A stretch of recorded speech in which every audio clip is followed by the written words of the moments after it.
Hi everyone, I hope you're doing well wherever you are in the world. So today is going to be a mix of spring garden chores that I didn't get to finish the last time. So I'm planning on planting two types of tomatoes, one beefsteak from seeds, and then I have another red grape tomato that I actually bought and have the fruit for.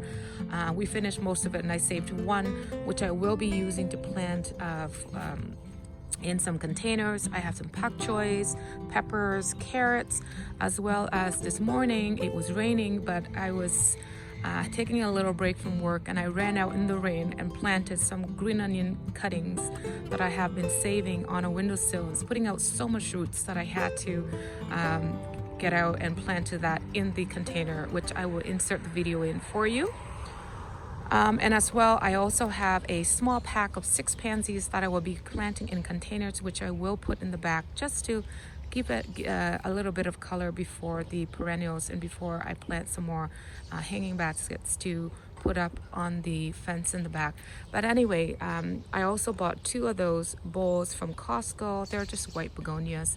And I thought that it will add a small addition to this front porch because it's looking a little bland, right? So anyhow, with that rain that we had, let me come a little closer so you can see.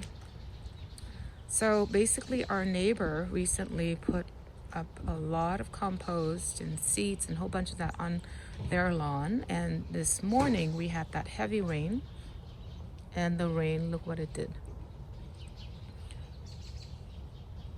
So all that rainwater from the sump pump sent out here through the pipe here went all the way down, and it created that hole. And at the same time, the rainwater washed away all the compost all the way to our property. Anyhow, this I can clean up later with a power washer, but definitely this is scary. Can you imagine if the water keeps on running down, creating a bigger hole? And that would then be a sinkhole where everything would just collapse. That would be actually quite scary. But anyhow, let me just quickly show you a recap of this spinach that I planted. So I see like one. I think the ones in the back are doing a little bit better. So there's 2. Yeah, I think the stuff that I planted in the back, like the lettuce and beets and kales and stuff like that, they're doing a little bit better than the container out here in the front. So let's go over here and I'll show you what I've got. So I did leave my half moon cutter at my brother's house. So this morning my husband went out and got me a new one, and you cannot dig grass without this tool. It is just so useful. And I have my other shovel, and I have this hand trowel. Now this is probably not the best one, but I left my other trowels at my brother's house, so I gotta use what I have, right? So here's what I have to plant in the front border garden. So anyway, I passed by this, and the foliage was what drew me to this plant. Look at that. I think it's pretty striking, and it grows in small mounts, and so I think it's gonna be compact and neat looking, which I love. It has these pom-pom flowers that it sends up, which I think is gorgeous. It likes a lot of sun. It grows 4 to 6 inches, and spreads 6 to 12 inches wide, which I think is beautiful. And that sort of pink color, pom-pom blooms, that's gonna be pretty. It blooms all the way from May to July. Look how hardy it is, all the way to zone 2. So if I like it, I can actually divide it or even plant it in container, right? And it's meant for rock garden, and it's drought tolerant, which is awesome. It also attracts butterfly, which I love. So it's gonna be like low grass-like mounts of green and white striped foliage with short stems of pink pom-pom blooms, low maintenance, attracts butterflies, deer resistant, which we do have deer around here. So I think it's gorgeous. And I have 3 of these, 1, 2, 3. And then I also have this dianthus. It's a white dianthus, and I love dianthus. I have the pink one, which I love. They're in the back, and they're non-stop blooming all the way from late spring to the end of fall. So all I do is I cut back the dead flowers, and the new blooms come up for me. And these, like the other ones that I have, you can plant them in full sun, which we do have a lot of sun. And it grows 8 to 12 inches tall, as well as 10 inches wide. And it's hardy to zone 5. And it's also fragrant too, right? which is awesome. Love these. I also have 3 of those, and I love the foliage too. Look at the contrast between this and this. So pretty. It's like a bluish color. These were $40.99, and I got these from Sheridan Nurseries. So I think each one of these is also $4.99 as well. There it is. So anyhow, I'm gonna set my camera up and start digging.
So I've got some spring onions here that I've saved up from a few weeks ago, and it's been sitting in this jar of water on my windowsill, and its roots has grown so much.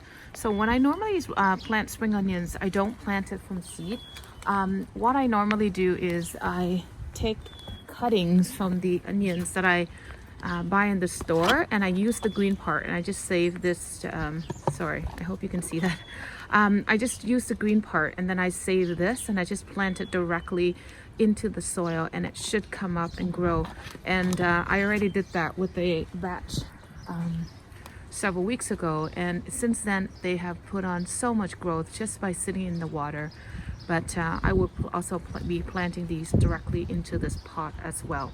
So normally I would add my homemade fertilizer like eggshells and banana peel and a whole bunch of compost, but I actually ran out of those. So instead of using that stuff, what I will do is I will just be adding a handful of this organic sort of vegetable garden natural fertilizer into this soil, mix it in, and then I can plant my onions.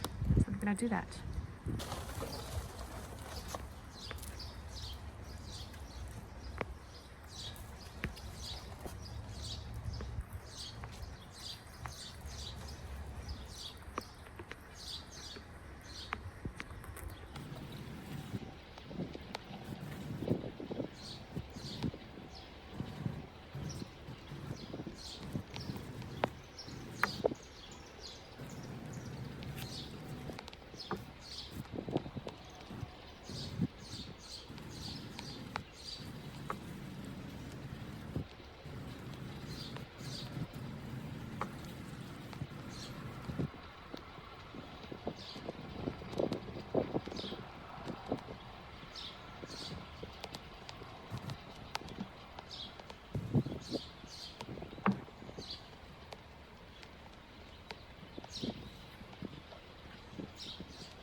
So I finally got these planted. So the carrots, I didn't water the pots in. So depending upon whether or not we get rain tonight, I probably will go out and water these two in if we don't get rain. However, I did go ahead and water these pots in, and I also placed the pots in the liner. The liner is just a container that I buy spinach in, baby spinach in, and I did fill it up to about an inch of water. And the reason why I water these in is because I'm actually going to put the lid over, and the lid acts like a greenhouse to keep the seedlings warm enough for them to germinate. And also, if you look on the side here, the box is about 12-13 inches tall, and I'll pop the dimensions on the screen for you. They're just an IKEA box, and I think I got it a few years ago for $9-10. I'm not sure, but anyway, I'll pop it up on the screen so you can see. So like I said, it's about 13 inches tall, so when the seeds germinate, they can continue to grow into these the pots, and they can grow tall until I can transplant plants into their individual containers later on. So here is a tomato that I got from a grocery store, and the children and I, we ate it, and it was so sweet. So we thought we're going to plant this. I'm not sure what type of tomato it is, so we're just gonna see how the plant is going to be. So here's how I'm going to do with this one. So all I do is I break it in half, and then I just kind of spread the seed. Oh, now we're going to get tons of tomatoes in here, and it's probably going to be more than I can actually plant in my garden. But you know what? If there's extras, I can always give it to friends and family. So I do the same thing here, just kind of put it into the soil and then just cover it. Now all I have to do now is fill the water in the bottom tray and let the water soak into the soil. Now because I leave this container out in the sun, there will be some evaporation. So every once in a while you might want to check on the soil to see if it's still damp or not. If it's not, then you just fill up a little bit more water or so. And I'm gonna leave it outside on days that are really cold, like below freezing temperature. I can take it inside and store it somewhere warm, and then take it back out again during the day, let it soak up the sun, right? Now if you have grow lights, you can put it under grow lights, but I don't have any, so that's how I'm going to get these tomato seeds to germinate.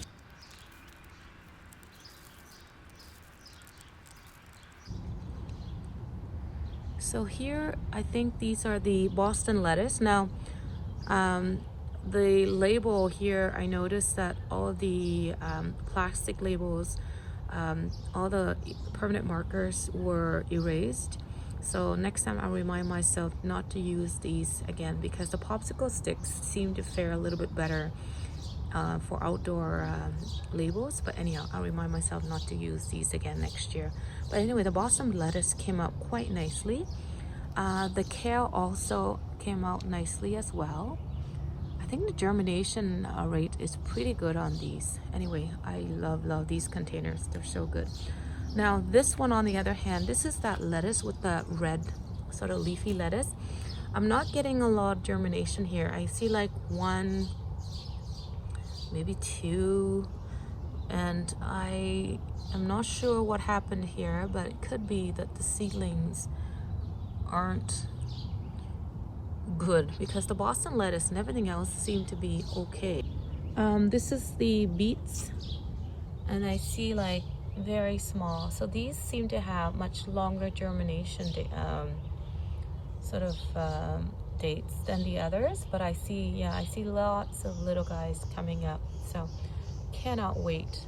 And here are the radish, I think. Yeah, this is the radish, and I cannot believe, look at this, that's amazing. Love radish. And here is the limelight standard hydrangea. So what I did was, any of these side buds on the shoots below, I kept only the first two sets of buds. Everything else below the stems, I kind of just gently scrape it off with my finger. So anyhow, so these are going to be part of the canopy, and I do need to buy a longer stake to stake it back up. Here's the spinach. So more seedlings came up than the one at the front. So I have 1, 2, 3, 4, 5, 6, 7. So I think the germination rate here is a little bit better than the ones at the front. And I also moved the chive that overwinter in the other container into a separate container. I thought it deserves its own nice container. Here are the 3 sea thrift nifty thrifty plants that I planted here in this island. I think the contrast between the bulbul hydrangea and the grass would look really nice. So here's how the other garden looks at the moment. So I remember I widened up this grass, the garden bed here, and I also widened that a bit more. I placed the 3 dianthus in between here. So I think once I put in the alyssum as well and the mulch, I think that's gonna look a lot better. So I also cleaned up the mess on the paver stone here as well. So it's looking much better right now. So anyhow, I'm going to stop the video here and say goodbye for now. So I want to thank you so much for watching this video, and I hope to see you next time. Have a wonderful day or night wherever you are in the world. Take care. I'll see you next time. Bye bye now.